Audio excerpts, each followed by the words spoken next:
IBA Phoenix Fitness 24/7 basketball facility in Rockland, California. It's Bout That Life podcast with your host, Coach C.Collins and Coach MJ. It's start 3, 2, 1, let's go. Hey, welcome to Bout That Life podcast. I'm Coach C.Collins. Coach MJ, GGT. I know you guys haven't heard that voice in a minute, but my man's is back. He made it. I'm glad he's here, man. Let's get it. Thank you guys for tuning in. If you've been checking us out, and obviously, you guys know what you're here for. It's a little passion project of mine.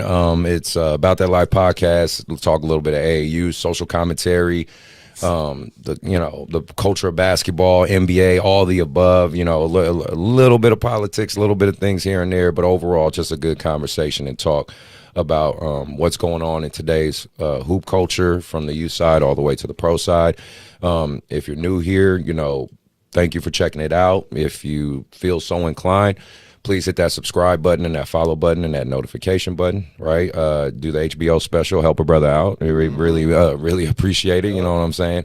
Right now, I think we're at almost 300 subs. So, if you guys could get us there, get us past that, I appreciate it. It's a small goal, but it's our goal. So, we all start somewhere. So, but on the audio side, a lot of people have been checking us out, listening. We're getting, I think about 1,200 downloads a month. So thank you guys for those who've been supporting from day one. Yeah, big time for real. So before I get to my guests, before we get to the meat of the show, let me get a quick shout out to my sponsors. Shout out to Dr. Dish, best shooting machine on the market. Go ahead and check them out. The links to them will be in the description. Tell them About That Life sent you. They'll hook you up with a discount. Also, if you're looking for good AAU basketball tournaments, rec tournaments, please go to Hardwood Palace, located here in Rockland, California. Hit up Steve or Grant. They'll fill you in. They'll hook you up with a percentage off if you let them know About That Life sent you for your first couple of tournaments. Go ahead and check them out if you're a new AAU program or you've been going for a while. They're always consistent, always got good tournaments, good teams, and overall a good atmosphere. So with all that being out the way, I want to get to my guests. Me and him connected, funny enough, through kind of a couple of artists we've had on the show, like DB by the Bag, AT, and slowly but surely kind of this show has kind of evolved and grow into not only just having coaches and refs and everything now, I really am starting to feel like I'm interviewing everybody, you know what I mean, which is overall, right, exactly, and it's overall the goal of the show. I want people to know that, that's what I wanted it overall to manifest into. Like basketball is just kind of the common ground we all got, right? But it's definitely about just getting people sitting down, hearing their journeys, hear their truths, and add their commentary to it all. So, let me before I get too far ahead of myself. This young man, he's been doing the music game for a while, and he has a strong following. Kind of researched him a bit, and he's doing his thing. He's dropped a few albums. I remember you said you got 2 million downloads or streams on Spotify. Yes, right? sir. Yes, sir. So he's definitely someone who's doing his thing. And of course, as always, links to his social media and his accounts and everything will be in the description. So please click on those if you want to follow him, listen to him, support him, because I'm all about supporting my local guys, especially my Sacramento guys. So without further ado, let me introduce Jay Kent.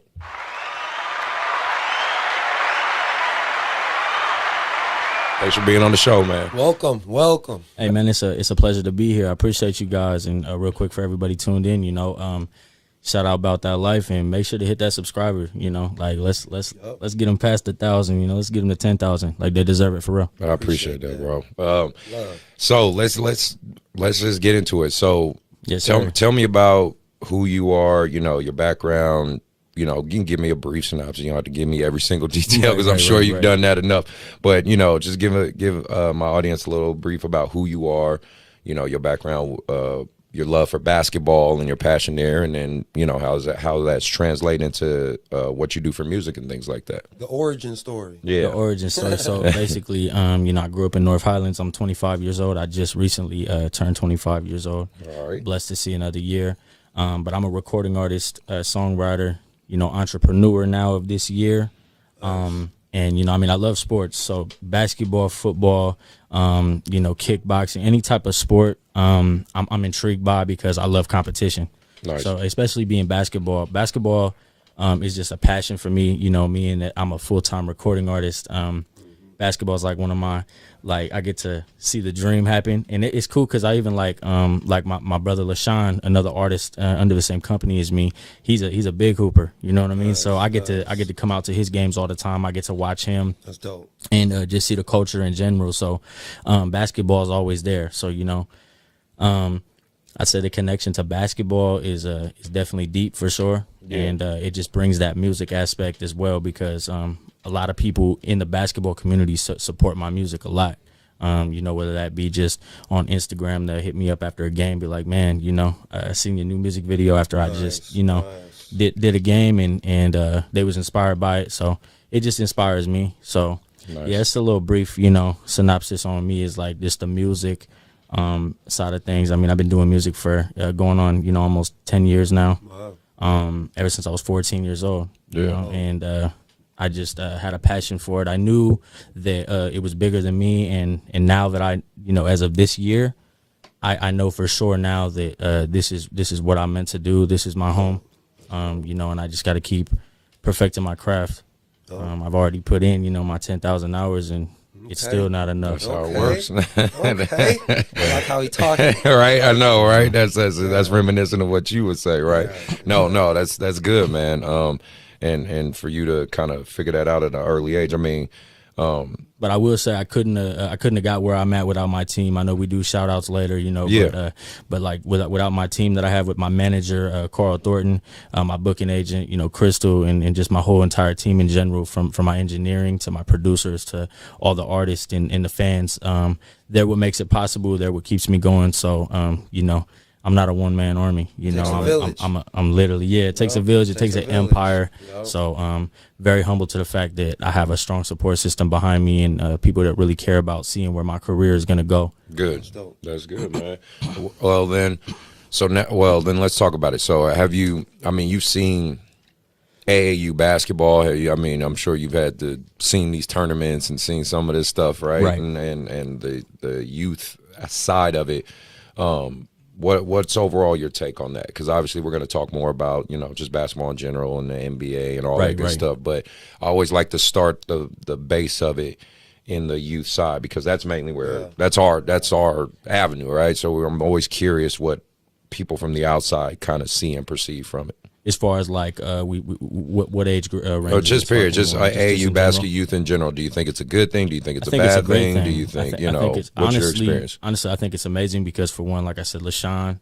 For two, it's a way to keep a lot of people out of trouble, especially in my city in Sacramento. Man, it gives you a lot of outlet to kind of focus on something positive. And if you got aggression or anger issues or anything you're going through, I think that it's something that can actually channel that energy in a positive way. Teaches you discipline too. So I think that a lot of AAU coaches don't get the credit that they deserve because they work just as hard, if not harder, than some of these college D1 colleges or even the NBA, not to slight anybody. Yeah, y'all hear that shit. But, people need to hear that shit. But people do need to hear because it's just like, just because. And one thing I think people do need to realize, which I've realized, is like a lot of AAU, coaches have had that opportunity to even elevate and go to the NBA and coach at that highest level. So people got to give them their flowers in a situation where, they actually could be at that level too. Life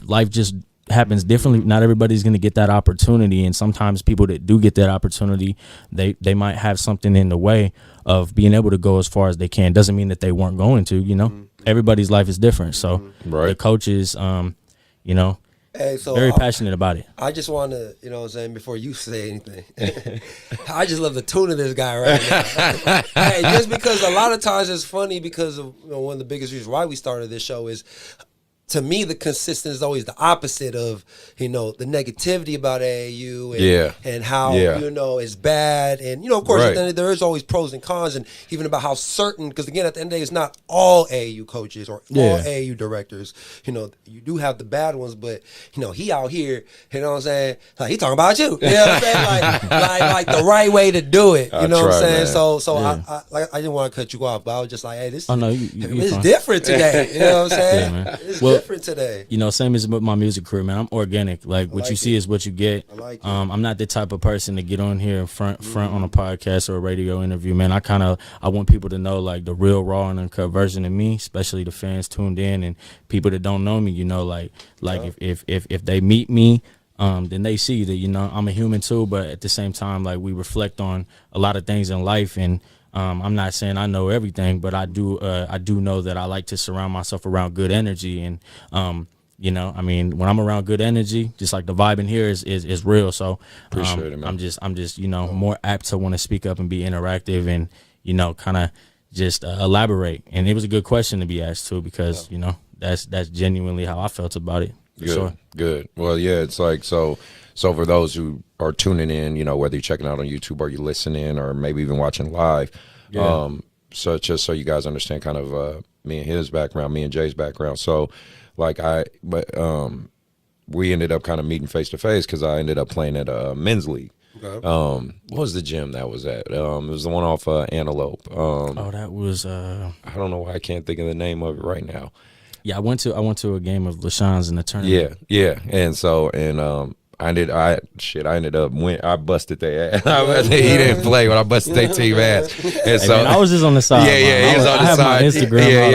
I was He was just spectating chilling. this shit, but then that's when we got a chance to meet face to face, and he was like, "Man, I saw your show with AT&DB, man, and I want to get on." And I was like, "Yeah, man," because I'm big on I'm an OG, man. I'm just want to help the young guys out. You know what I'm saying? I want you guys to do your thing and prosper. And if I can offer a small platform that can, help in the longevity of it. Let's say you blow up and shit goes great for you, all that. At least you can always circle back to here and just be like, you know what, man, this dude was helping me out long before any of this shit happened. Right. Because honestly, that's all it is for me. I've just made it a life goal and a mission for myself to try to help younger guys find success in any way I can, in any capacity I can. So 100%. That's just wanting people to understand how hoop culture can work and tie people together, and just the strangest ways. I said I was playing in a men's league, was killing it, and now I met him, and now he's on the show. Man, that's like divine intervention. For real. And I could connect to it too, because like one of our partners that work in our company as well, Herman Carter. He has his own AAU as well. Got Buckets. And so to watch and see what he's doing, he's changing the game, especially for North Highlands right now. So that community, and just watching him do what he's doing, he's another one of those coaches, man, that I see literally devote his life, his investments, everything into the youth, into making a program that's gonna actually excel for younger people and people that have a dream and want to strive, that may not ever get the chance to be like an NBA player or something. But it's always there's always an opportunity for it. It's like, just never give up on yourself. Absolutely. Scratch for that, man. So I want to talk about the combination of kind of hip hop culture, right, and basketball and sports in general. I mean, at this point, in my opinion, it's bigger than I want to put the emphasis more on culture, because it feels like that's more what hip hop and basketball has become. It's not a racial thing, maybe in the early beginnings of it, the genesis of it, it was more just tied to the black community and things like that. But now it's universal, man. You know what I mean? Everybody, like 100%. Hip hop culture and hoop culture are tied together pretty cohesively. You can see it, again, and we'll elaborate a little more, but it's just to give people examples out there, like Chris Paul and Lil Wayne, right? Jay-Z and LeBron, Drake and the Toronto Raptors, and of course. I know E40. exactly, E40. I was gonna say, just for my Warriors, and You know, you got my boy Mr. Fab, who we went to high school together. Funny enough, that's fire. his name's Stanley. In case y'all ever went, I love you, Stan. You know I'm fucking with you, but yeah, it's Stan. You know, Mr. Fab, but then Too Short, E40, and the Warriors and the Bay culture. So I'm just curious your take on that. Like, why do you think that's so tied together, and why do you also think it fits so naturally? Well, I mean, if you think of it, basketball is entertainment too. So it's tied together and automatically into an entertainment aspect, because basketball players love music. Yes. But artists love entertainment and watching basketball. Like, I mean, in 2019, I performed at the Golden One Center. One of the only other artists, besides like AT and a couple other artists to ever touch the Golden One Center in my city. So, just to be able to be in the home of the Sacramento Kings and perform like that was like a big thing for me. So there was a connectivity right there, because I'm sitting in a Kings and a Rockets game, home opener, and I'm performing like literally 2 days before Christmas of 2019. Man. So just to be able to do that and be in front of thousands, and some of those people weren't coming to see me, like they were probably coming to see basketball. So there's the connectivity there. And then it's just like the longevity. Even like I know, it's Drake and LeBron James. You know what I mean? Like there's like just they're brothers, But it's always the support system there and stuff. So I think that it's just a genuine, real life connection, because most people, even like you think about too, Lonzo Ball was doing music. Victor Oladipo was doing music. Damian Lillard. Lillard. He's not to mention a lot of other artists. The rap league playing basketball. I know I do like that. I mean, I like your take on that. It's just I think it's 1,000% correct. Even taking it to the Drew League or the Crew League. I said the Drew League, the Crew League and stuff, like basketball with Chris Brown. That's true. Hell of a singer, like hell of an artist, but he can hoop his ass off too. So it's just like in those situations, I think that sports in general and music, it's all entertainment. Why do you think you even have the Super Bowls? Not even to like drift away from basketball, but even like at the Super Bowls or the NBA Finals, you have people constantly performing because they need artists, but artists need, basketball as well. They need sports too. Yeah. I think too, just something to drop into that is, I think the other really big connection when it comes to sports and music is the work. The work to become the best, the work 100%. to perfect your craft. It's common ground. At the end of the day, you can be in the studio for hours. I can be in the gym for hours too, not getting no sleep. Right. You know what I'm saying? Understanding that in order to, you know what I'm saying? Because again, at the end of the day, it's not about the result, right? As we all know, it's about the process. And if we invest into the process, whether it's the music, you know what I'm saying? What Kanye do? He locked himself up in some. What did he do? It was like he locked himself up like in his room or something, like a whole summer, right? Just to be focused with his work for an album. You know what I'm saying? And then as an That's athlete, true too. Yeah, you know what I'm saying? We can go off season, man. I'm gonna go train in another state, in the middle of nowhere with my trainer and some train, just, you know what I'm saying, get an Airbnb, but for 2-3 months I'm out here focused. Right. So I feel like that right there, and then like you said, and then the entertainment, you're right, all the you know, they don't see the stuff that we do behind closed doors, the unseen hours or whatever. And then when it's time for showtime, you know what I'm saying, I think like to me like that's the biggest connection, when it comes to the music and the sports. Right. Do you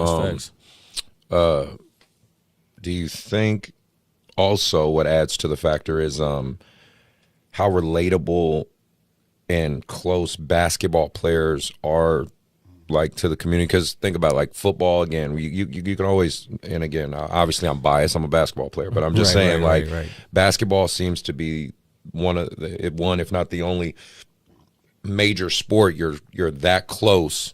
That's true. To the player and everything you do. I mean, you can see little interactions on the bench. You can see, the players are very out there.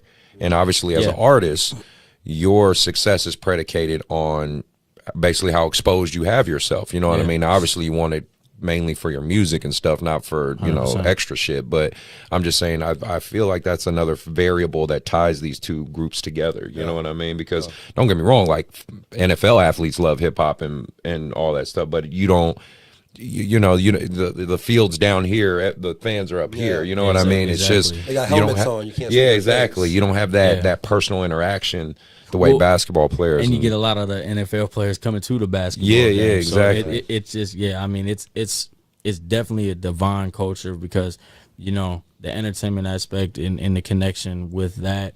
I think that it's definitely like it's like you can almost feel a part of it in a sense. Like it's almost like you think you're in the game because even like the shots and that people put up before halftime, buzzer beaters or whatever the case may be. All these artists are down there probably like just as happy as all the fans are, if not maybe sometimes even more happier. Yeah, and so it's like it's just like it's an unreal experience. I think that it's a rush. It's an adrenaline rush that most people get, and I think that's what they love it. And it's a popular thing. It's very popular. Yeah. Bro, then what? Okay, so tell me about. Well, I want you to talk more about your music journey, right? Like you said, you've been doing it for a very young age. If you could say there were two things, like let's say you have some young artists who are interested of walking your path, there's two tips you could give them or tell them or some insight or you can give a story, an example, whatever. But is there something, if there's one or two things you could put out there to kind of give another up and coming guy, some help on the journey, what would it be? 100%. The two things I've always lived by and I feel like that have helped me and continue to help me is one of the most obvious things is perseverance. Perseverance goes along with being persistent.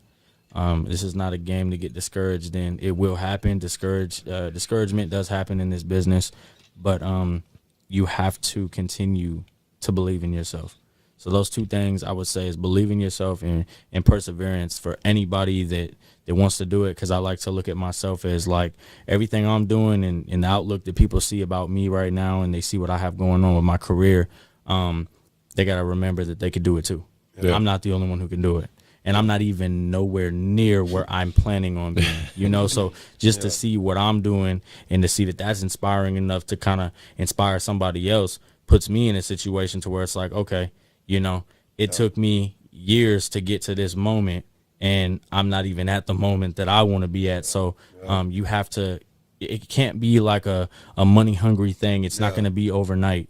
It can't be one of those situations where you just get your hopes up and you expect it right away. So, you have to persevere. You have to be persistent. You have to believe in yourself and trust your process. I mean, you're Trusting basically your process is literally, and I think that goes for anybody, whether you want to be a nurse, basketball player, recording artist, a chef, whatever you want to do. You're in a competitive sport. Yeah, I mean, let's just call it what it is. He's in a competitive sport. What's a dogfight? Yeah, what I mean? Music's a competitive sport. No, that's good to hear. Mark, did you have anything to add to that or nothing? Or listening to him like he locked in.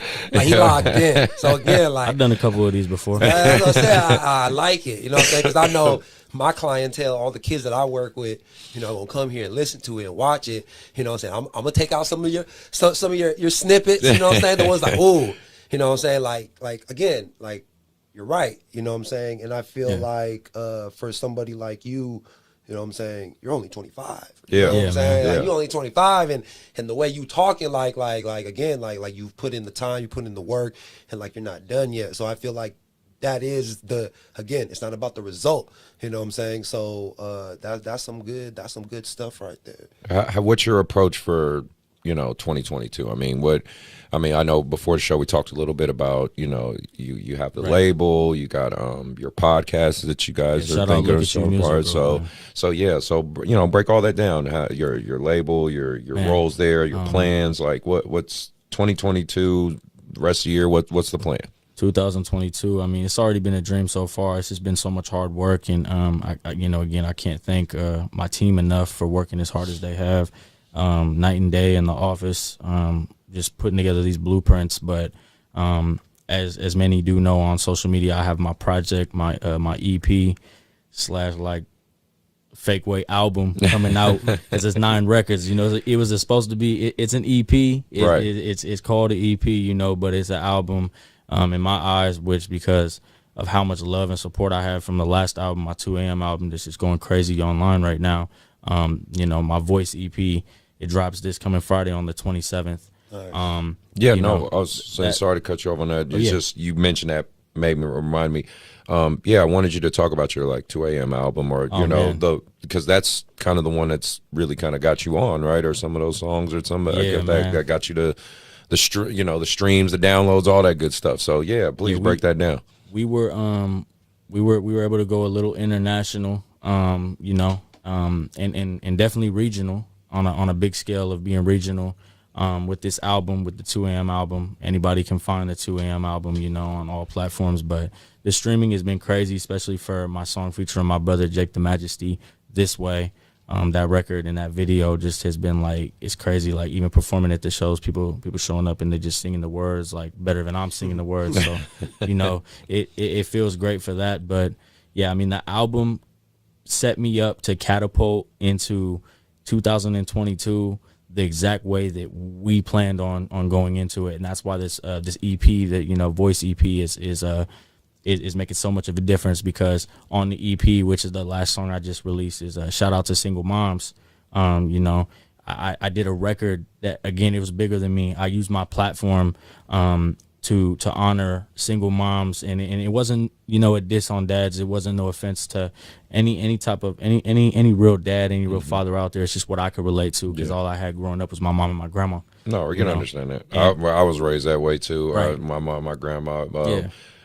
So I would get that. Well, yes, me and this man are both dads too, very active dads. So we get it. Shout out to you guys too. I just felt like in that moment, like nobody has taken their platform to that level to want to put an outreach out on something like that serious. So I felt like it was much needed. It was necessary. My booking agent, Crystal, she inspired me to want to put this record out, and we have a tour in the works for it. Wow. This is for you. We did our first one downtown a couple weeks back. Very, very good turnout. Was able to really make an impact on a lot of the single moms that showed up and tell their story and perform the record. And the record is doing a lot for people right now. People been messaging me on TikTok and Instagram and just everywhere telling me like this song is changing their life. And I'm being a voice for the ones that don't have a voice. And I just think that the moms worldwide, they connect to it. The kids that never had a dad in their life, they feel it. And it's even been inspiring some dads that haven't been present in their children's lives. They have actually sent me messages and said it kind of woke their game up a little bit, so where they want to make a difference. So I just wanted to make a difference, and also wanted to dedicate it to my mom, because my mom, as well as raising us as, a single mom, she battled 14 years of aggressive cancer, and she's still here. So I wanted her story to be out, and I said, there's no way I could, ever repay her. So let me at least let the world know who she is. She deserves it. I'm going to continue to push the hell out of that record. The team behind me, we have big plans for that. But so, along with the project, along with this, this song, this campaign, I'm also running a label now. I'm an actual partner in a real label out here in California called Look at You Music Group, powered by 5 Diamond Advertisement. Man, shout out to my manager and CEO, Carl Thornton. Couldn't do it without you. But we're changing the narrative, being an independent label. And then now also, joining forces with AT as well, man. Shout out to stay AT. Tuned on that one. But we have a song called That Guy, and it kind of just merged into something, bigger. And it took a good turn. So a lot of collaborations. I plan on doing a lot of shows, hopefully for a lot of college universities. Nice. So definitely a lot of singles coming. But I'm learning the business side in a whole different way right now. Like I'm learning how to take the business to a different level, and I'm learning as an independent artist how to navigate the right way. That's the best way to do it. So so many plans for this summer. It's crazy because it's so much work to get done. So this summer is going to be very active, and a lot of people are going to see a lot of what's going on in the summer because we have a lot set up. But at the same time, we have so much stuff happening behind the scenes that it's just like, it's crazy just to see what's on the way, and like, it's crazy because like one of the biggest things my manager always says, he says, you don't see how the world views you. He said, like, we get the fan. engagement, you know, and everything that they give us. And Sorry, that's my oh no, fault. you're all Sorry. good. But yeah, you know, like just what he always said. He's like, you know, he said like to be able to like go to a show or just see what's going on. He's like, man, like what if you know, put yourself in the consumer's shoe and actually be like, realize like we don't know how many people actually genuinely know me right now because we've had so many listeners so far. So it's just a blessing to be doing what I'm doing. But I'm also doing artist development, man. You know, we just signed on another artist, young 19-year-old artist, you know, KJ. Shout out KJ. He's going crazy right now, man. But, you know, putting that together was amazing as well. But aside from, you know, the business and running the label, and then, you know, also getting this podcast network up and coming and, you know, getting ready to launch that. It's just so much stuff on the business end. So to summarize what's going on, it's a lot. And I'm not even saying everything. Right. You know what I mean? I can't give it all away. No, that's But- it.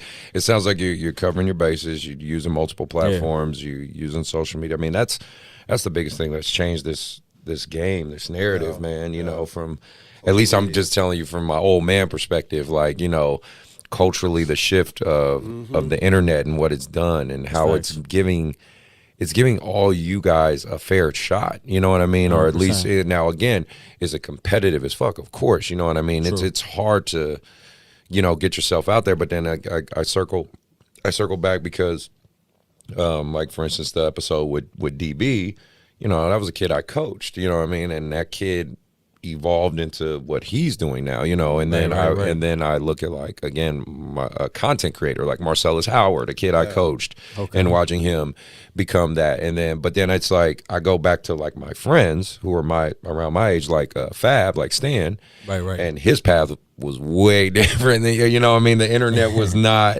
it was in its infancy, you know what I mean? So he Definitely really had to changed. like scrape and go, and now he has a very good level of success. Yeah. So I just I'm actually very excited and fascinated by how a lot of you younger guys get an opportunity and get a chance. You know what I mean? Oh, Because man. it's Yeah. like you said, you guys being an independent label, trying to put guys on as SAC. Before we move on to everything else, that was kind of segueing to my last question: is how do you feel about like I'm big on, and I say this and I say it a lot, and me and Mark talk about this a lot, and you know, just in general, I'm big on growing laterally, right? Of course, if someone's up there and they can pull you up, great, right? But I'm more big on you grow laterally, you know what I mean? Like, let's say, for instance, this podcast, let's say it does get to the scale of like All the Smoke or Joe Rogan's podcast or something crazy like that. He's right there with me, you know what I mean? Like, we gonna do that 100%. together, you know what I mean? Even though like he's busy doing his own thing with his company. I'm Facts, clearly facts. busy doing my own thing with this. But Right. if I make it, he makes it. You know what I mean? And I assume it's vice versa, unless you're gonna be an asshole and leave me. But no, I'm just never forget where you come from. That's- but no, I'm just curious on how is that kind of a philosophy you believe in as well, like 100%, moving up laterally. man. You know, I will not proceed with any major opportunity without my manager and my team. You know, my manager's been in my life. He's a mentor. He's my best friend. You know, and then his sister, my booking agent, is crazy. It's like family oriented, but you know, both of them have made it all possible for me, especially this last year and a half, and just not even to mention them, just my whole team. So it's like, I know I can't take absolutely everybody with me, but I do know that I'm putting on as many people as I can, and I know the for sure people I'm putting on, you know, and it's a big amount of people because so many people, you know, took a chance on me, and so many people actually believed in me and actually wanted to let me finally be myself as an artist, finally tell my story, and then support it. No hate, no jealousy, no discrimination, not one single thing. And anybody who did, you know, they got removed out of my circle. And that's just kind of what it comes down to. But no, moving laterally, again, that's, you know, we wouldn't be where we're at without the people that we came up with in a certain aspect. Now, it doesn't mean that you got to put on somebody if they didn't put in the work with you. Of course. But, because I've had my instances with some of my old team and, old people I've worked with that, we just didn't side well business-wise. And, I had to make the executive decision to move on with my career. And that happens. And go to where it makes sense. But with my team right now, and especially my manager, man, we made plans 10 years from now. And that's my brother. So without him, it wouldn't have been possible. So when it's possible for me to change me and everybody I care about, their lives, and financially and just with everything that I can do, best believe I'm doing it. Nice. It wouldn't be possible without it, and there's no way that I could even see myself doing that. And just it would be fake. Honestly, it would just be fake to walk away from what I had, because I'm there now. Okay, well, what happens when you're there now? Now you around everybody that you don't know. Now you in a big business. Now you really got to make every decision. And, that's the one thing, too. I trust my team. They're going to make the decisions that I don't even have to make for myself now, because I know that they want to make those decisions for me, and I can sleep well at night. Very cool. So it's for sure about your team. I love it. Love that, man. Move laterally 100%. Anybody out there, move laterally, because you're never going to get to the top and actually stay there if you burning bridges. Yep. Promise you. Yep, and I totally agree with that. Well, moving on, right? Let's go into hot takes. So, first thing I wanted to talk about, it was kind of brought to my attention. A buddy of mine, my boy Carson, texted me this on Instagram, so I just kind of was curious on you guys on it. I don't know if you saw the recent prom picture with Bronny and his prom date. I don't think I did. Basically, he went to prom with a white girl, right? Blonde hair. I think she had blue eyes. Whatever. Who cares? I don't give a shit where I'm biracial, but there was a lot of comments. It was a lot of comments. The sisters was not happy, and I'm like, well, first off, isn't he's a kid? I'm like, last time I checked, isn't he like 17, 18? Who knows? But like at the end of the day, that's a kid going to his prom, and the school he goes to is predominantly white, so that would also make sense. Like, it's not like he goes to school in goes to Sierra Canyon. Yeah, that's what I'm saying. Like, he got to find the baddest one. Yeah, exactly. Like he's Bronny. Well, and it could be like that's. If that's what he's into, exactly. Like it probably is, like, because it doesn't, like you said, it doesn't matter about what ethnicity you are. I mean, you're into what you're into. And my thing is, teenager. Right? He's a teenager, and of course we do have to keep in perspective. And I always try to be objective and keep in perspective. We are in California, and we are a melting pot here. Yeah. I've traveled the country. I've traveled the world. I went to school in the Midwest, into college. California is not like the rest of this country. You know what I mean? It's just not, I mean? When I was just even recently on the circuit, when we were in Kansas City and Indiana, right. You know what I mean? Like, trust me, bro. When I went to restaurants, I remember like, oh yeah, this is fucking Indiana. Like, you know what I mean? Like you know what I mean? I'm the darkest thing in there. You know what I mean? And I'm a light skinned brother, so it's like, trust me, bro. So I do try to keep in mind that lens.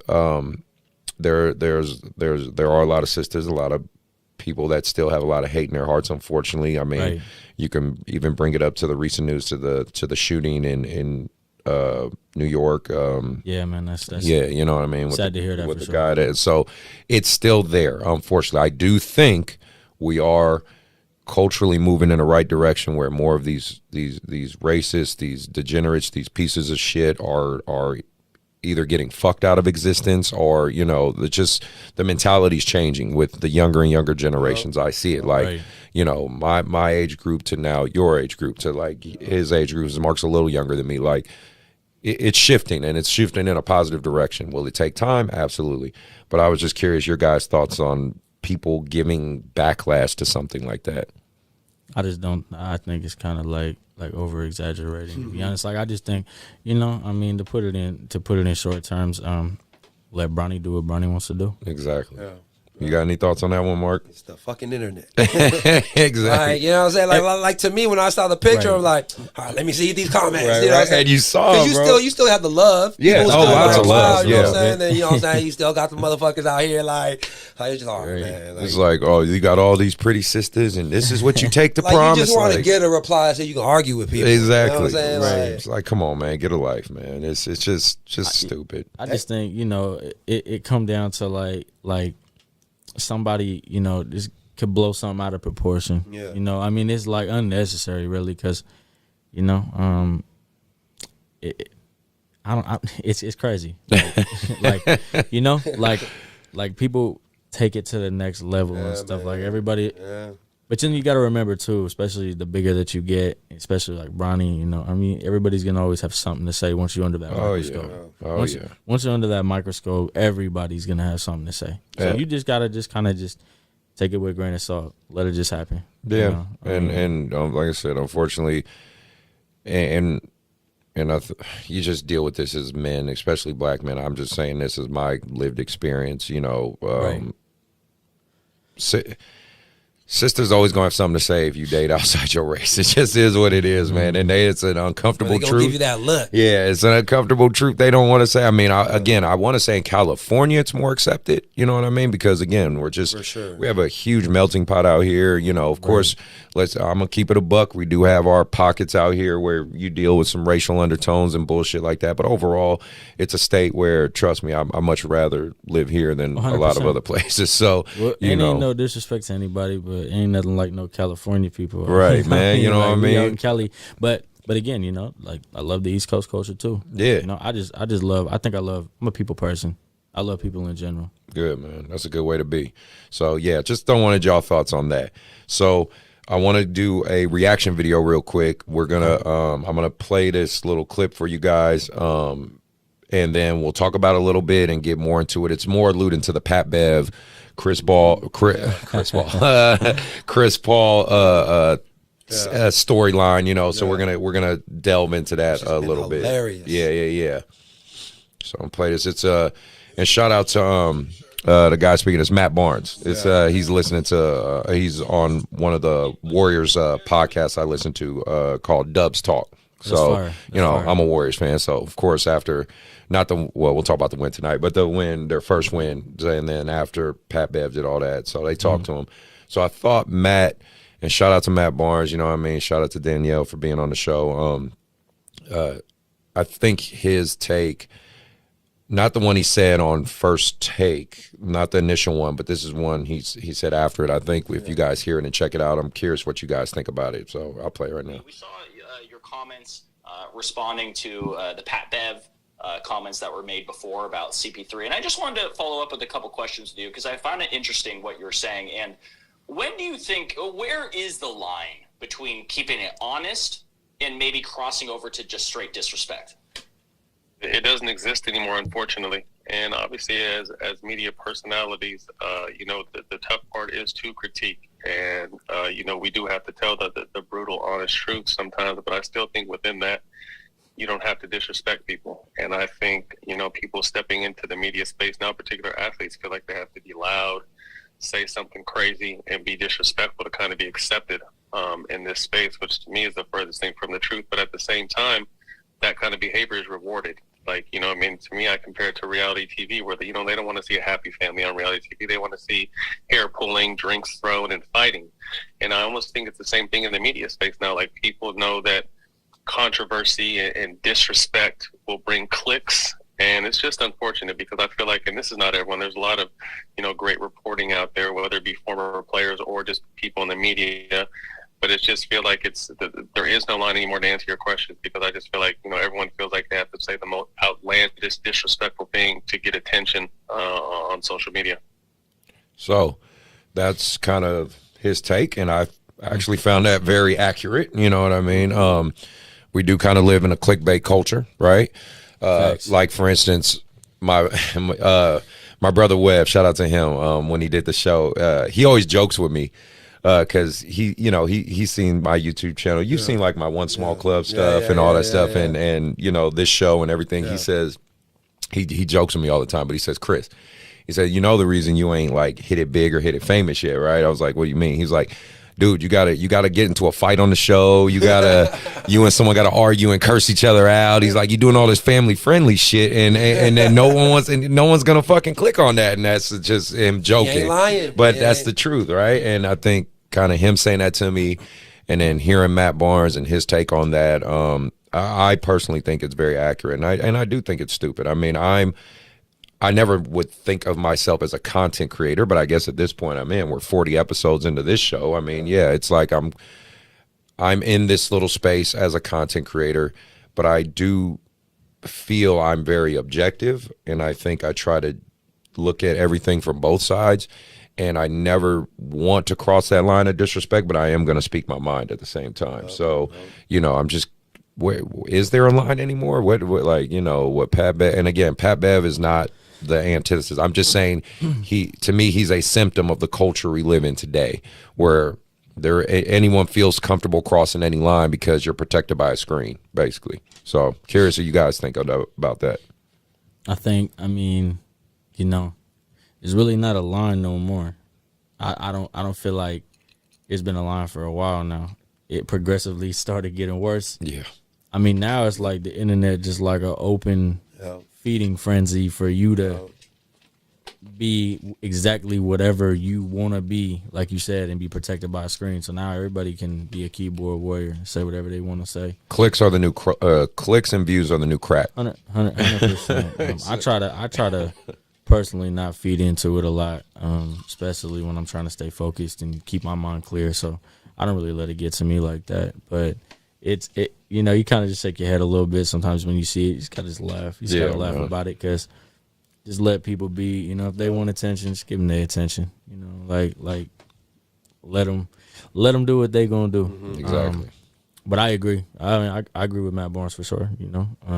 To put it short, it's like definitely something to agree upon, because I mean, if you think about it, it's the quickest way to get attention. It's the quickest way to either get good exposure or bad exposure. But either way, exposure is is going to be the way to go. So, and I just know I don't want to go that route. You know what I mean? I don't want someone to take a clip from this show and I mean, you can't take anything out of context and make it controversial. But overall, I feel like, if you want to take a small clip from this show, it's not going to be, in my opinion, it's not going to be enough ammunition to sit here and make it seem like I said something super critical or bad. I'm just I'm not going to cross that line. You'd be surprised too. Yeah. They'll try to get you canceled real quick. Oh yeah, that's why absolutely. I'm like, okay, let me think before I speak. Yeah, I'm not getting canceled over here. For real.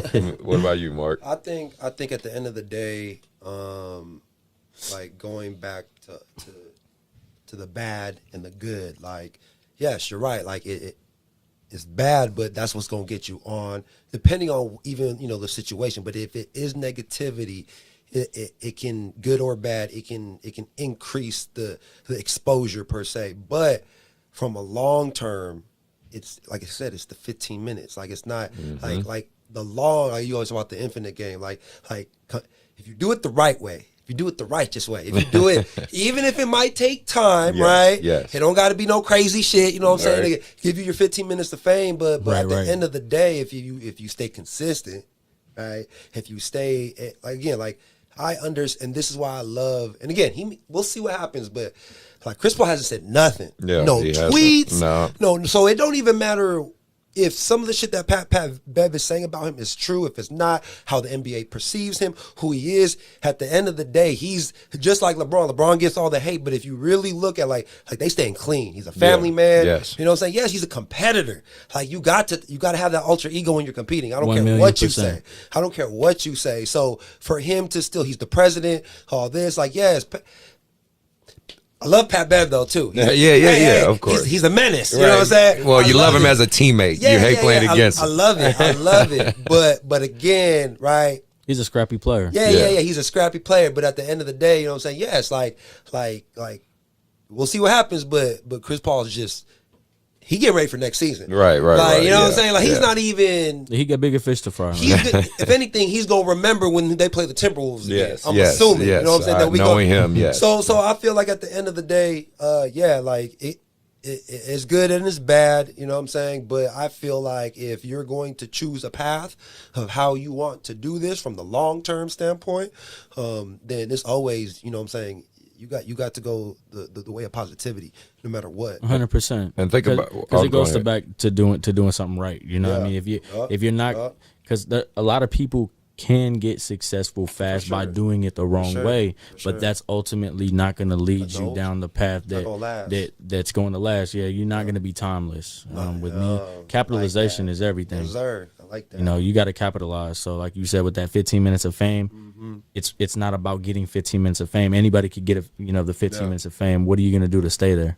Well, I mean, and it's funny because the guy obviously saying that clearly has that unique perspective, because I mean, honestly, Matt became more famous after his basketball career, and he kind of became famous through reality TV because his ex was on Basketball Wives, and that's when people, and of course, you know, he's a light-skinned brother, you know, but they always tease in LA always has a token good-looking light-skinned dude, like it was Rick Fox before him and all that stuff. But I'm just saying, like, you know, of course all that plays a factor, but I'm saying he was in that reality TV stuff. He segued, but then even like his partner Steven Jackson, who more or less got more notable because of the Malice in the Palace, and he was able to turn that negative platform into now something more positive. So it really is, it really shows to their character of what they're saying in terms of like, hey, if you want to do things, if you want to be in this media space, try to remember, you know, there is a line somewhere there that you want to try to observe. So I was just curious what you guys thought about that one. So let's move on to the NBA as a whole, right? Playoffs are here. Jay, who's your favorite team? Man, was asked that. Or player or what? I'm a Lakers fan. Hey. Oh, here we go with this. Oh my God. But it's not if I like him, I told him I like him. It's not been on no bandwagon type stuff. Right. For one, I love Kobe, man. Rest in peace to Kobe. Yeah. I also love LeBron James though too, and not just because of him being a excellent GOAT basketball player, but what he does for the community. I think that LA, hold on that go comment I got it. Stop the cap. And again, everybody go give that. You know, that's just the old man in me. I think, you know, but when you do what you do, and then the leadership that you have, and I mean, you know, at the end of the day, not everybody's gonna have to like LeBron, but you got to respect him. Oh, I absolutely respect that, man. Absolutely, because he just does what he's supposed to do, you know. And he got that Lakers stuff on, so you know. Yeah, exactly, 100%. I'm with LeBron right now too. 100%. You know what I'm saying? Yeah, man. You know, y'all with Westbrook too? You know, I think at the end of the day, you know, it takes a team. It takes a team. It takes a team. You know, maybe the team chemistry been moving the way that it was supposed to. You know, maybe the best could have been brought out of him too. I think I just like fucking with him, taking that stab at him. But that's I can gloat a little bit because my Warriors are back on top, so a little bit. But no, well, cool. That's your favorite. So then, have you've been checking out the playoffs a little bit, right? I'm sure everybody's watching playoffs. Very competitive this year. Yeah, I was saying, what do we overall feel about the playoffs, man? Like, I think it's been a great playoff series. Period. Just overall in general. I think the only one I would say where I kind of knew it was going to be that way was Denver and the Warriors.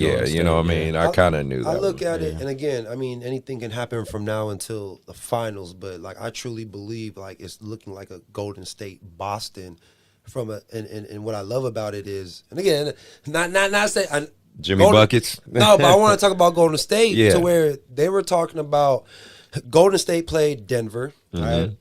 Not shade. I'm just trying to talk basketball. Yeah. Because Golden State can still win these finals. Right. They played Denver. You know what I'm saying, with no Jamal Murray. Yeah. You know what I'm saying? And yeah, we had but Jokic. You know what I'm saying. They played against the MVP. Okay, they had Denver. You know, they were kind of injured, and then they played and they went to who was Memphis. Memphis. Yeah. John Morant got hurt. You know what I'm saying. Yes. I mean, Memphis gave some fight, but no John Morant. Yeah. Right. They beat Memphis. And now here we are, you know, with Dallas, where again, it's still early.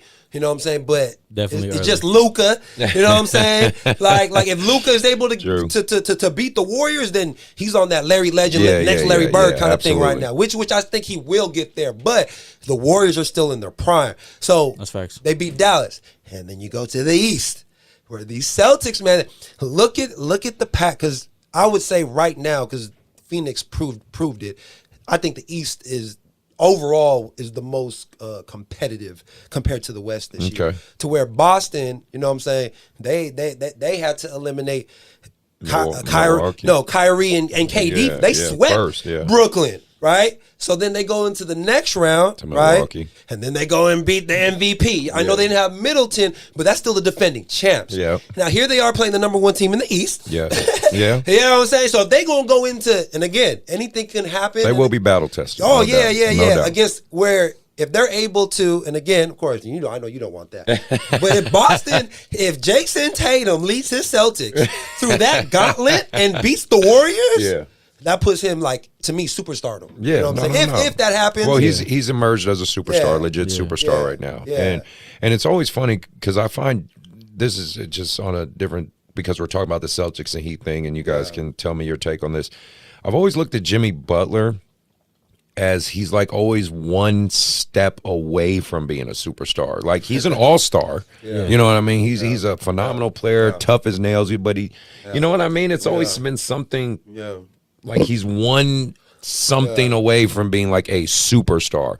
And I mean, ultimately the man's rich. He's killing in the NBA. He, by all accounts, he is a superstar amongst basketball in general. Defensive but animal, yeah, for you sure. know, but you know what I'm saying? It's like, I don't know. It's always something like, I there's- felt like there's- it's kind of like even Paul George to me. Paul George and Yeah. Jimmy Butler in that same Yeah, tier where it's yeah. like you see it like they're this close to being a superstar, but something's not there. You know what I mean? There's levels to greatness. Yeah. You know what I'm saying? When you got Chuck, you know what I'm saying? You know, Right, on right, inside in there, right, you right. got Chuck. And then you got Shaq. You know what I'm saying? You know, Shaq always like throw shade at Oh, Chuck. of course he does. But it's, I feel like Jimmy Butler, he is a great player. Mm-hmm. I'm with you. That's tough. like I you wouldn't call him a superstar, but you know he's an all-star, but for it's sure. like it's something For in the sure, middle. For sure. I think he's been a superstar through these playoffs. For sure. Yes, absolutely. Yep. And if he's able to get his team to the finals and win the finals, he's a superstar. Yes, like exactly. his career, I look at, but he's not like LeBron. Right. Or KD. Right. Or even Giannis. Yes. You know what I'm saying? Or Joel Embiid. Exactly. You know what I'm saying? Or Curry. Right. You know, but yet I feel like, and I know Lowry's hurt right now, like he's in the perfect situation, the perfect fit, but I feel like he's not, and that's the difference between Kawhi Leonard and DeMar DeRozan, Paul George and Kawhi Leonard. I know he's been injured. I feel like that's the difference between a Kawhi and Jimmy Butler. Yes. You know what I'm saying? Yes. So I feel like he needs some help. Yes. Yeah, he does. That's he what he definitely needs. does. Right. What's your take, Jay? You got any insight on that one? I mean, I kind of said as far as with Jimmy. Yeah, just what like you So, feel. yeah. I know you feel like you said he has been a superstar in this playoffs, no doubt about that. Yeah, I think he has still got to prove some things for sure. You know, just because you're on that big stage. You know, I mean, I think that, like you said, he's got all the fundamentals to be a superstar right now, but he has to prove it for sure. Yeah. But you know, going back to what the take is just on the teams in general, I've said it from the beginning. You know, I mean, I'm going to stand on it.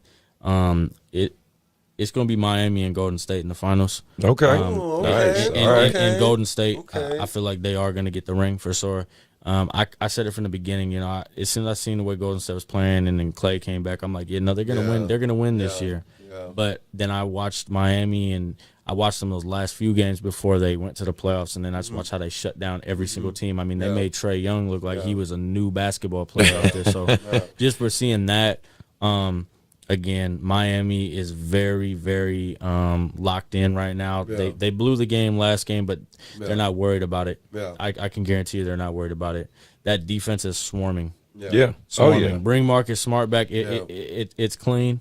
You know, I mean, it's going to be a great game either way. Both teams will be battle tested, but Miami ultimately has all the pieces right now, and they have that grind. They got that fight to get there. Don't get me wrong, Boston's very hungry. I just don't think that Boston and Golden State would be the best matchup. Interesting. Okay. You know, it's like there will be some flashy plays. Like this is a big thing. Even LaShawn was saying we were talking about this, but like be a lot of fancy plays and stuff. And you know, it'll be fun to watch in certain areas. But for a competitive back and forth type of game and just best finals, Golden State and the Miami Heat have the best matchup. You know, when it comes to that defense. Will challenge Steph Curry. What can happen over with Golden State and Boston, because we even see it with Miami. If Golden State starts shooting Boston out, it's not even going to be fun to watch because it's going to get ugly. Let me ask you this: going back to the Boston Miami, going into a really picking tactical way out of that matchup. If you're looking at Miami, especially with Lowry's out. If Jimmy Butler's not dropping 40, who else is going to get big buckets on Miami? I mean, you got a lot of it's a team Because man, like you said, because Miami is the number one defense. Boston is a top 5 defense, where you do got the defensive player of the year. That's true. Jason Tatum, Jaylen Brown locking everything up on the wings. For real, like they work on every. Right. Al Horford can switch on every screen 1 through 5. True. Right. That's true. And at the same time. If Jaylen Brown ain't hitting, Jason Tatum gonna hit. If Jason Tatum ain't gonna hit, we saw what Marcus Smart did. Then you see the bench. I agree. They got Pritchard coming up. So my thing, 1 through 8, they're very solid. they paid Duncan Robinson $90 million for 5 years, and he dropped 27 in the first round, and he's been absent since. True. Well, they also did some change in the rotation. True. Yeah. But I feel like, you know, and of course, like, it definitely could be Miami. Like we only going. We better go game 3. I mean, Boston. it's 1-1. I mean that series is definitely going to be. I fun just think to- the Celtics got too many hitters. Yeah. Too many. If Jimmy don't drop 40, there's too many, and I love the development from Miami. Too many undrafted players who are not Jaylen Brown, Jason Tatum, Marcus Smart, Al Horford. Right. They don't have the experience and the longevity. But they have the coaching system right now that's True. a little bit crazy right now. Like But- Spoelstra is going to get his team True. in every game, because I guarantee you that no matter which way it goes, they're not going to get blown out again. I don't see a blowout happening for Miami at all the rest of this series. That's true too. But the last time Spoelstra won some rings, he had some superstars on his team.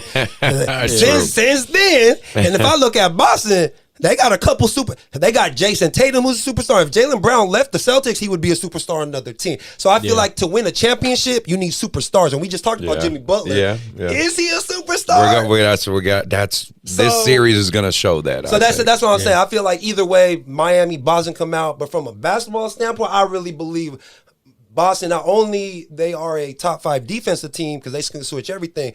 If somebody's not scoring, you will find somebody else who can drop 30. Yeah. You know what I'm saying? So that's how I kind of look at it. But we'll see what happens. And don't forget too, even on the other side on the West, you know, Doncic went down 2-0 to Phoenix. Yes. It's not a good thing to go down 2-0 to Golden State, but then again, it's different. Playing Absolutely. back in Dallas. And then the Warriors and that perfectly segues into that series because very well could have went any way tonight. For sure. The Mavericks beat themselves tonight. Honestly, they really did. I mean, Golden State was definitely making that comeback. But if you think of it, the Mavericks had that rhythm, and they let themselves lose in that moment. Luka still got 42. They could have honestly won the night. You can't shut down Luka. You just slow him down. Bullock, Brunson, they were all tuned in, and then they just stopped. They stopped. That's the key for them because Luka gonna get his 40. Yeah, the others have to step. But So again, it's like, you know. but that's the anomaly of the Warriors. They have a lot of hitters. They just have guys who have flamethrowers on their arms. You know what I mean? 100%. Steph Curry can drop 40, and he's been doing this his whole fucking life.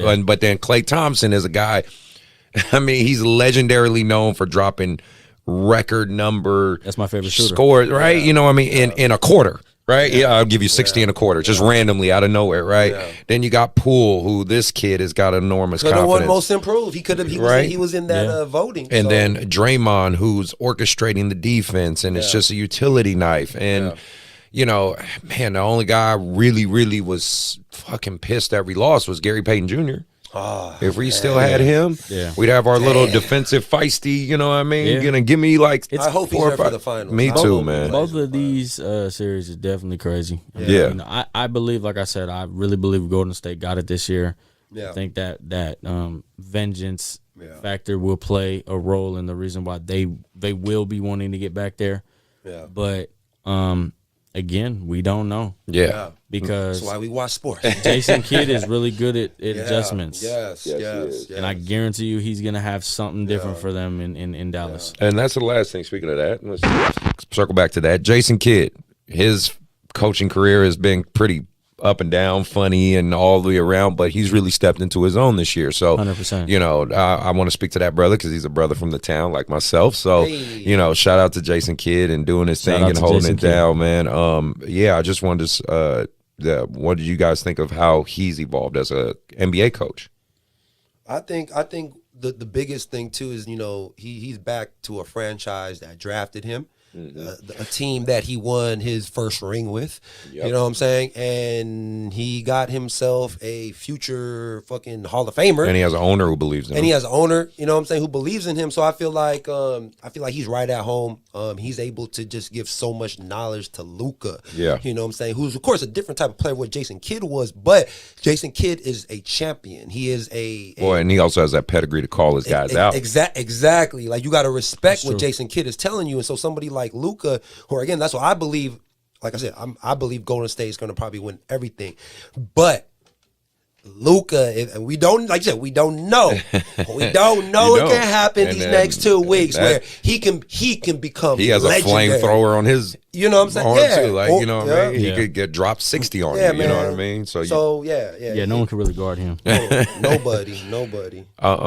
Well, moving on, I want to go to respectfully disrespectful. I got this was kind of a question. I was listening to a podcast, and guys who've been hearing me or watching the show and stuff, I listen to a lot of other podcasts. I listen to a lot of societal stuff, and I listen to guys like philosophers too. I read a lot of books. I do a lot of this on UPS because I work UPS in the middle of fucking night. So I'm always listening to stuff while I'm at work.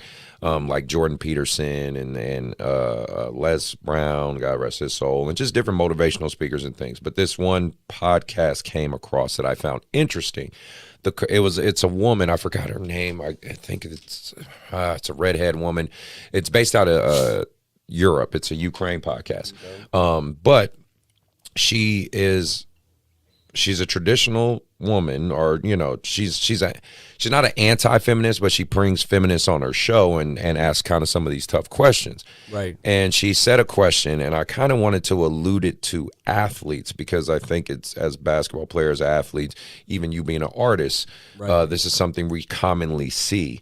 So her question was, and I'll circle it back into how it's relevant to us. So her question was, if a woman gets intentionally pregnant by a man, and not intentionally pregnant, if she gets pregnant by a man and it's not his kid, and she doesn't tell him, right? She, you know, marries him, whatever, doesn't tell him. Should she have any repercussions? Should she take, because essentially she committed fraud, right? Like, you know, she gets married to a man. They got a 7-year-old together. She told him it's your kid or whatever. The man finds out that it's not his kid that he's been raising for the last 7 years, using his resources, his money, his network, his finances to take care of her and this child that he assumed is his. And she openly knew, no, this ain't his kid, right? Should she face legal ramifications? And now we don't have to answer that question, but it got me thinking. Because we know in this culture of basketball, especially NBA, you see it on the news all the time, the Brittany Renners, and even that might be, that story's so crazy and, you know, convoluted and so many back and forths. But we see it, you know, remember Dwayne Wade's ex-wife, and now she was flipping out on him now, and just culturally in basketball, you can see it a lot. My own brother, who's in the NFL, has some experience in this, unfortunately. But there are literally women out there who are actively trying to, you know, get a baby by a man or take advantage of him or say he raped her. I mean, we have countless story after story of, well, I should say grape because we're on the YouTube algorithm, sorry. But, you know, story after story of, you know, women saying they got raped and all these type of stuff. But then when the truth comes out, there's nothing that happens to them. I mean, even if you want to circle it back historically, like the Emmett Till stuff and all that, right? Should there be some type of ramifications for women that are out there to exploit men with, you know, in the sports industry like basketball, NBA, or artists? You know what I mean? Like trying to, if it gets found out that these women actively are, it's a predatory type atmosphere where they're preying upon these high profile men to try to get the bag, try to get money, and that comes find out. I believe if there was any legal ramifications, this shit would stop. For sure. But because they know, okay, even if you find out I tried this or I did this, remember the whole funny thing with Drake and the woman trying to, he put hot sauce in the condom and all that. You know what I mean? Like, I remember that. I feel she should face some legal ramification for trying that. But of course she's not. You know what I mean? Nothing's going to happen to her except she's just in the tabloids, and most people probably forgot about it by now anyway. But what I'm saying is Drake can't, like, because she tried to sue him. That's the crazy part. He put the hot sauce in there. She tried to get the semen, and basically because it burned her, she's suing him.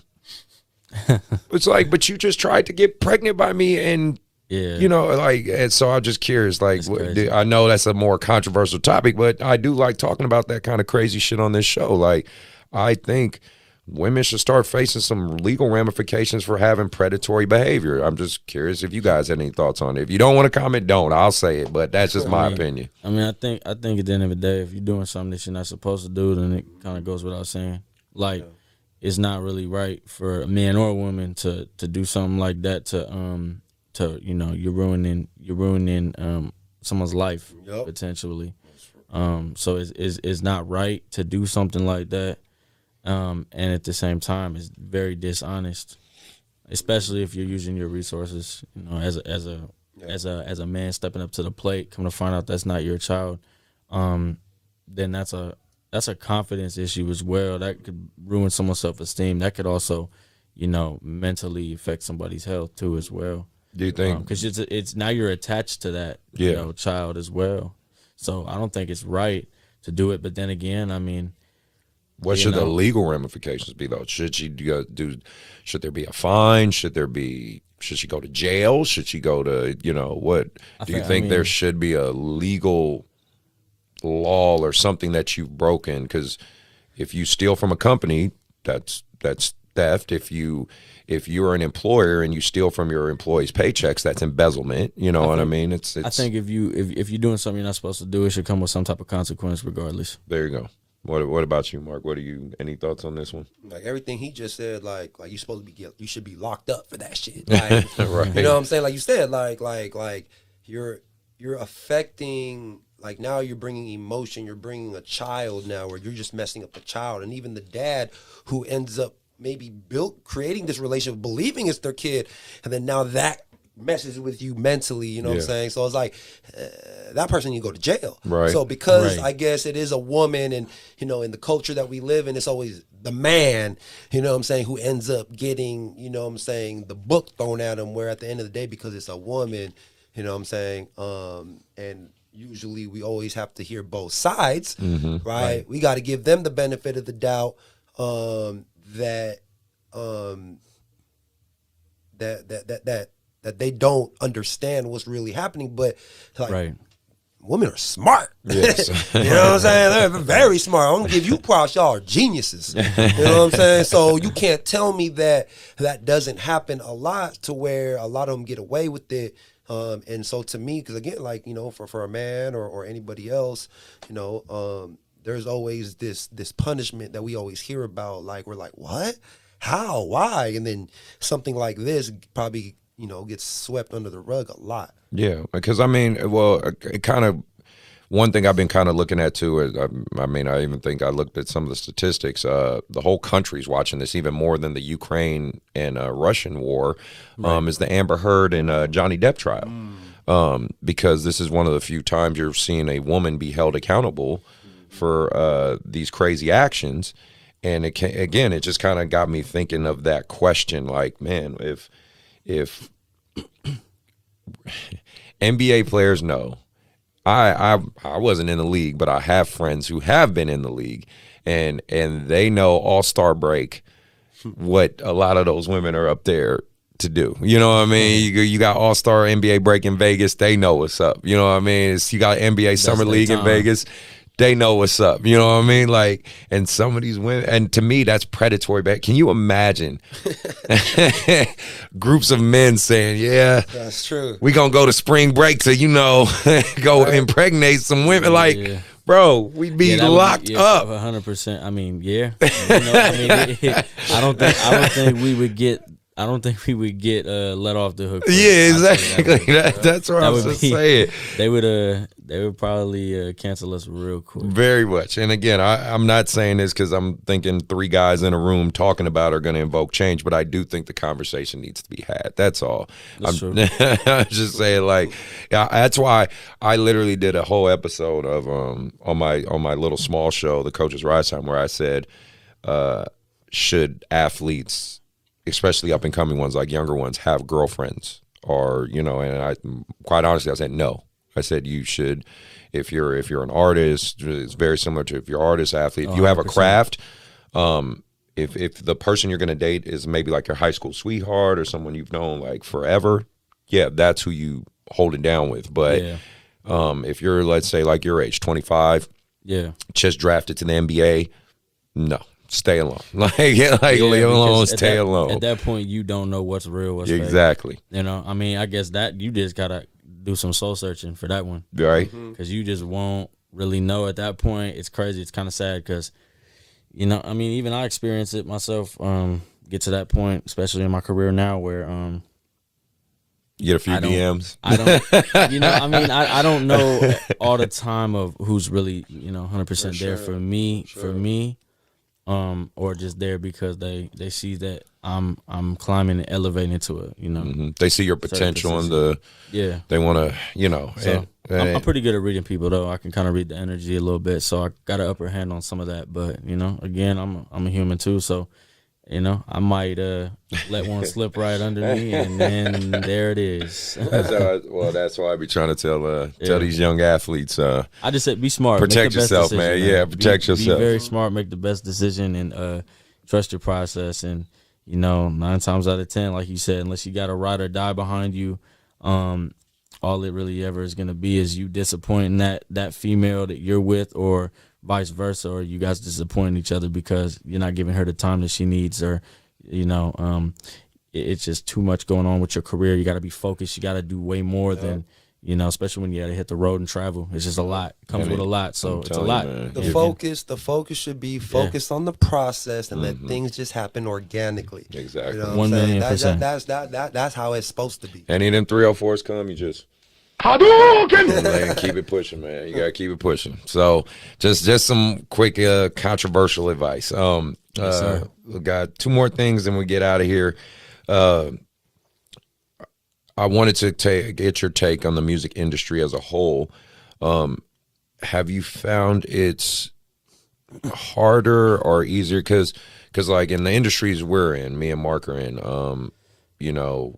with training and AAU and all that stuff, it's competitive, but at the same time, it's also it's very much I'm trying to word this correctly. Right. It's very much I'm the king of my castle, stay the hell away. I don't want to work with you. People are very adversarial, right? That's the best word I can use. They're very adversarial, more than collaborative, right? True. Have you found it's very much like that in the music industry, or trying to work with other people? There's definitely people that are stuck in their ways, or just got they people that they believe in. I believe the music industry is a very tricky business. You kind of have to just know exactly how to navigate through this business and do it the right way, and be smart. Be very smart. Not everybody out there is gonna have your best interest, so it's also about having that team behind you, that trust system, and that support system that you do need, because this music industry is very, very, very deep. You just got to know what you're doing, just like in any business. But I would love for it to be more collaborative because I think there's a lot more talent out here will get recognized for sure. And I mean, we are in a capitalist society. So let's, again, this is me just being objective. Let's not discredit that. Capitalism is built off of, the top rise, Right. the cream of the crop rise to the top, right? That's the goal of a society like this, right? But at the same time, you don't have to step on somebody to get your success. You know what I mean? No, you really don't. I mean, for example, look at Russ. Look at what Russ is doing. Yeah. Russ, can come across as controversial sometimes, but he's not sitting here ruining what anyone else got going on. He's doing him, and he's making it look good for him and anybody who believes in him and what he's doing, and he's just riding his own wave. So ride your own wave, but don't be afraid to kind of, put your wave in the mix and collaborate or work with other people that are similar to that wave. Because that's how you become a bigger wave. Yep. So, connectivity and just having that open mind in the business is the best thing to do. Yep. You don't want to go in the business thinking like everybody's out to get you. You just want to go in there very cautious and aware and ready for the moment. If you're not ready for the moment, don't try to be ready for the moment. Just wait until you are ready. All right. And then, well, Mark, I want to get on you, man.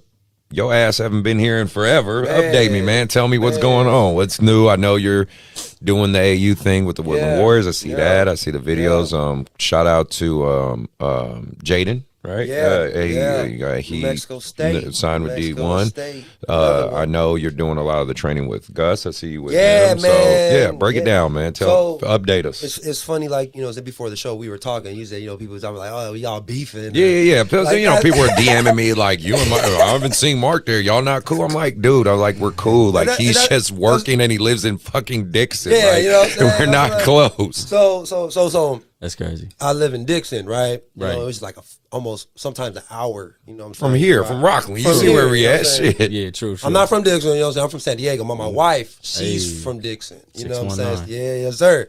So, SoCal. So, I've been out here in NorCal the last 5 years, but we've been busy. You know what I'm saying? Like, we've been, focusing on, all right, our craft, what we're doing. A lot of stuff have been going on in both our personal lives. That's, again, like, that's life, ups and downs, and trying to navigate and figure out how to put everything together. For me, it's about, like, as you know, right, you as a father, me as a husband, the balance. Yes. Because one thing that I've learned, especially this time away, is trying to figure out, like I said, like, for me, like, what type of man I want to become. You know what I'm saying? And for me, as a family man, a lot of us, a lot of men, will, and I've been close, what I'm saying, of picking the other way where I'm focusing just on my craft, where I know that if I just focus on the work, I know that, like, I can do this in my sleep. Like, this is going to become something. But can you still balance the time if you have a child or kids and a wife, a woman to take care of, and make sure that you still give them that same amount of time? And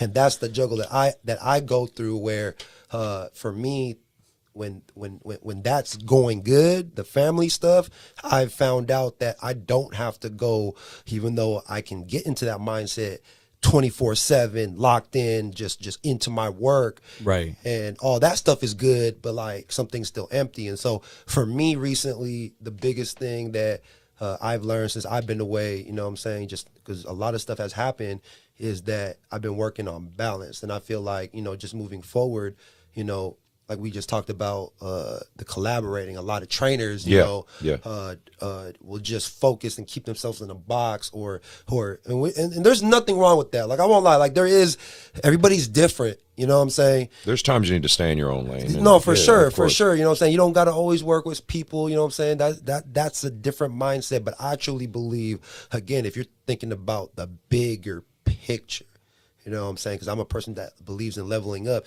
You got to put egos away. You know what I'm saying? Because that's a whole different type of level. And so going back to Gus, shout out to Gus Armstead. You know what I'm saying? Like, to me, he's been, just like you, being a big brother to me. Gus, Gus OG. You know what I'm saying? As you know, Yes, and he's I been know. in 30 years been doing what he's been doing. Yes. 300 NBA players he's been working with. He got Gabe Vincent. Shout out to Gabe Vincent. You know what I'm saying? He's playing for Miami. He's from the area. Gus worked with him.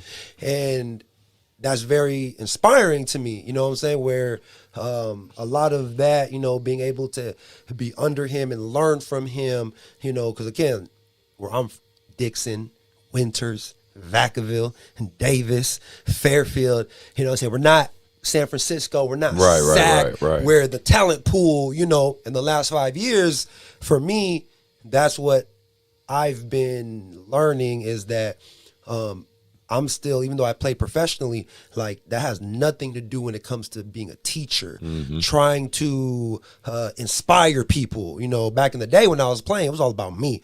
Like, I'm trying to make it to where now I'm at a point now where, you know, whether it's learning from you, seeing what you've been doing, and now working with Gus, where, you know, my biggest focus out of all of this is from the craft, from the game, besides all the other stuff when it comes to GGT Productions, family life, everything, being a good leader in my community. True. Is how do I develop somebody to get to the best league in the world? And whether it happens or not, like that is my mission to cross paths with certain kids like MJ, like Jaden Alexander, like some of the kids that I have, you know, where that's back-to-back years where MJ, who's coming from Vacaville at San Jose State, playing the Mountain West, and I got Jaden Alexander, who averaged 33, and that's the next one we got to get on the show, who averaged 33 points per game his senior year, no D1 offers, no nothing. We got to send him to Scotland, prep school in Pennsylvania, led them in scoring, you know what I'm saying, 20+. Only had 2 D1 offers, and at the end of the day, it's all about the right fit. He's at New Mexico State where, you know what I'm saying, that's all he needed. Yeah. You just need that one. You get your chance. And so to me, that's what, you know, my focus has been lately, just spending a lot of time with my clientele and building not just the brand of GGT, God-Given Talent Basketball, but at the same time, just becoming better at what I do and leading by example. So now that, you know, we're back here, and I feel like, and a lot of it just really was organically. I felt like, you know, us being away from each other, you know, again, you know, since me being back, like my condolences again, you know, to Anthony. Appreciate that, bro. That's something that, you know, that was also very shocking to me, and as long as we've known each other, you know, I think of you, I think of Anthony. Yeah, you know, he's him walking in and out. You know what I'm saying? And so that was something that also I was just, you know, I was mourning. You know what I'm saying? And I know, you know, especially for you, you know, I can only imagine. So, you know, I just wanted to, you know, prayers to the family, prayers to you guys. Appreciate that, man. I feel like now that, you know, and it's organic, you know, timing-wise, schedule-wise, you know, we got our boy in the building, you know what I'm saying, which is a great show to be back on, you know what I'm saying, because he got me hyped up, too. We're good. I'm glad. That's what's going on right now, man. Just getting ready for a big-ass summer, bro. Yeah. Yes, sir. Yeah. Big-ass, every summer got to level up. So. Say less on that. All right, good. And then, well, and like, you know, for those who listening or watching, or, you know, if you clicking in on YouTube and checking out the show and you've been following, you know, me and Mark have been rocking this from the beginning, man. And of course, you know, if he can't make it, I still do try to do things. But yeah, for anyone who's thinking there's any issue, no, definitely no issue. It's just a matter of and gas too expensive too right now. Yeah, exactly. That's another. I was just gonna say it's about timing in life, man. Like it's just timing in life, especially when you know, people got to understand, like, I have this facility in Rockland. Yeah, it's fortunate for me because this is literally like my job, my location. It's not. You live here. Yeah, exactly. Like it's not that convenient for him all the time. But when we do get together, we're able to make really good content and really good shows. So I'm glad of that. Though. So then, Mark, I guess my only thing is so I know, yeah, you have been talking like a lot on your social media with stuff about Jaden potentially pushing, or MJ potentially pushing to really try to make it pro. You know what I mean? Like, man, and you seem very passionate about it, and they seem passionate about it. What would you have to say to any criticism or critique of them? Like, well, nah, they're, you know, you shouldn't say that, or they're not going to make that. I'm just. Do you want to speak to that, or no, what? Man, like to be real with you, right? About that life, Yes. you know what I'm saying? And I've had people reach out, whether it's to me, which is crazy, bro. And you know, it's that AAU mentality. You know, that's the bad side of it, right. where people are saying, well, you know, I used to be with him before you, though, or shoot, man, I used to, you know, he used to play on my AAU team, you know, back then. I'm like, that's cool, like you know, I'm not even bashing, but like you said, the way I talk about them, like most people won't do that. Most people won't put their names out the line and vouch for a kid, right? Because they're not a finished product yet, right? Like, you know, like I said, I'm in the process where I know as long as they stick to the process, everything that I'm saying, like I'm manifesting. Yeah, you know what I'm saying? Saying whether it happens or not, there's a lesson learned, right? You know what I'm saying? And so a lot of people, I feel like, and a lot of coaches or trainers, especially like in kind of my area, because again, we're in between, like in the middle of nowhere. There's really farmland, right. You know, so if you find a diamond, everybody's like, you know what I'm saying? And so for me, I felt like, to be real with you, the diamonds I've had, like you've seen, like, whether it was outside during COVID, no gym, right? You know what I'm saying? To now, because of that, like people giving me access to their gyms, you know, just because they believe in what we're doing. And then at the end of the day, it's like, yes, because it's not about the results, but it's about the results at certain times, you know, where when kids talk about they want to go D1, you know what I'm saying, and not too many D1 kids come out of that area all the time, like the Bay Area or SAC, and, you know, we got 2 kids going D1, then yes, like there's something, we're just doing everything right, and we're doing it consistently. Like, to me, you already know me, I'm just trying to outwork people. Yeah, absolutely. You know what I'm saying? And so I feel like if you create that environment and everybody has that mindset, then things just start happening. You know what I'm saying? And I believe in, you know, speaking things to existence. So, like, I don't care when people are just, you know, because of course you're going to have hate, you're going to have doubt. But I feel like, like I've had that, man. I've had people reach out to the parents, you know, like why is he putting that target on MJ's back? Fair enough. You know what I'm saying? And da-da-da. And the parents are with me. You know what I'm saying? Well, why? Like, my son's good. And I'm like, yeah. You know what I'm saying? Like, why not? You know what I'm saying? And especially if we put in the hours like that. If you're not putting in the hours, I am not hyping you up. Right. You know what I'm saying? But if you're putting in the hours and you got talent, you know what I'm saying? Like somebody like Jaden, 40-inch vertical, 6'4", 6'5", jump out the gym. You can't teach that. You know what I'm saying? But we can teach the other things and then show. Like, I think he going to lead. Okay. And that's how I'm going to keep rocking. Hey, more power to it. That's why I wanted him to have that point, because we haven't updated in a minute. So no, that's good. All right. Well, the last thing I want to talk about before we get out of here is just some updates for Anthony Williams. And in that case, again, if you've been listening to the show or following my personal YouTube or the things like that, you know about my player / nephew, foster son, as he loved to joke and talk about, Anthony Williams, who passed away in March. He got struck by a vehicle and is no longer with us. Again, I'm still grieving and working through it myself, but the love and support has been tremendous for me, like what Mark saying right there, and just the community and everyone rallying behind me. Shout out to his sister Carnisha. She's been very vocal about her wanting justice for him, and I'm going to use my platform to talk about it and update those who might give a damn, or I think my previous episodes, I had links to the news articles in the description. I'll probably have them for this one as well, if you want to click on those links and kind of catch yourself up on what I'm talking about. So the updates, all I have for you guys is the person who hit him came out publicly and said he apologized. He's a CEO out here in Placer County. She's lawyered up. They want to battle this. They want him to face consequences for his actions. I don't know what's going to happen with that. I really don't.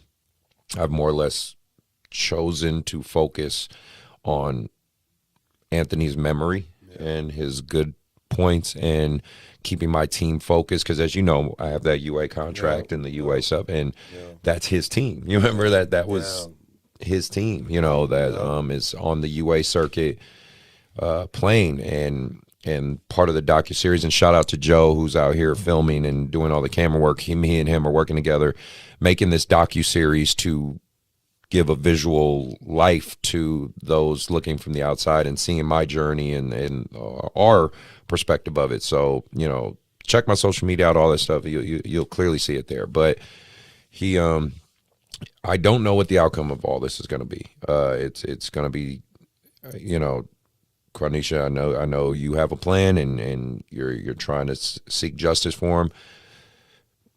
It's just so hard to say.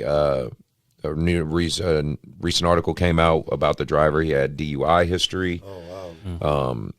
Just negligent basically a history of being negligent at the wheel. And you know, could that have played a factor in Anthony's passing away because he got hit by a car? Literally, just I didn't get the information to know if he was like crossing the street or in the street, or you know, people know him and know he was a goofy type of kid like that. So, you know, I don't know what's going to happen. The one thing I will say, if this does go to trial, if it does go, you know, all the way, I'm going to make sure I use this platform for if any of you guys are, and when I mean you guys, I mean any type of mainstream platform, try to fucking character assassinate my kid, my foster son, my player, you're not going to fucking get away with that. You're not going to bastardize this kid and make it seem like he somehow, because I just hate to say it, when it comes to our kids and black culture, when they're the victim, they all of a sudden portray them as the perpetrator, like they deserve death because of whatever reason, and because this apparently the CEO has been very much protected by the Rockland PD. So there is just a lot of shady things going on, and I can't believe I'm a part of something like this. And you just never, you know, I read about shit like this. You know, you read about the Oscar Grants, the Mike Browns, I never thought in a million fucking years I'd be a part of something like this, and I really just more or less have stayed back from it, not necessarily taking a stance of right, wrong, or anything. I'm just trying to honor Anthony. But if you fuckers come at him and try to paint this kid like he was some sort of bad kid or something like that, I'm not gonna let that shit happen. I will be on this microphone. I will use my platform till my dying breath to make sure that people understand, like, yes, was he a kid that had issues? Absolutely. His parents died at an early age. He was raised by a sister who was a kid herself. He was then a foster kid. He had life issues. He had dyslexia. He had learning disabilities. He was not perfect. But show me a fucking kid. What person is exactly, perfect? right? Show me someone who's perfect. Please do. Show me you can't. A fucking 19, 18, 16, 17-year-old kid who's fucking perfect. Like, so don't come that I just have to get this out because I just know it's something that's bottled up in me. And I just, you know, that and again, this has been a great show, so I'm not trying to end it on a negative light. I just want to make sure this gets out there to the public. Like, yeah, my condolences to you and the family for that too, man. I appreciate that a lot, man. Praise. So yeah, man, I just wanted people to know that. So, and then, well, with all that being said, Mark, you got anything no, man. You want to ask? Or like I said, I feel like I'm happy to be back. You know what I'm saying? We gonna start getting this rolling going into the summer. Yeah. Man, it was a pleasure, bro, having you on the show. Hey, man, likewise. It was definitely loved hearing your story, and again, man, I'm happy to be back. Yeah, man. Go ahead, Jay. You got any last words, Jay, for the public or anything insightful?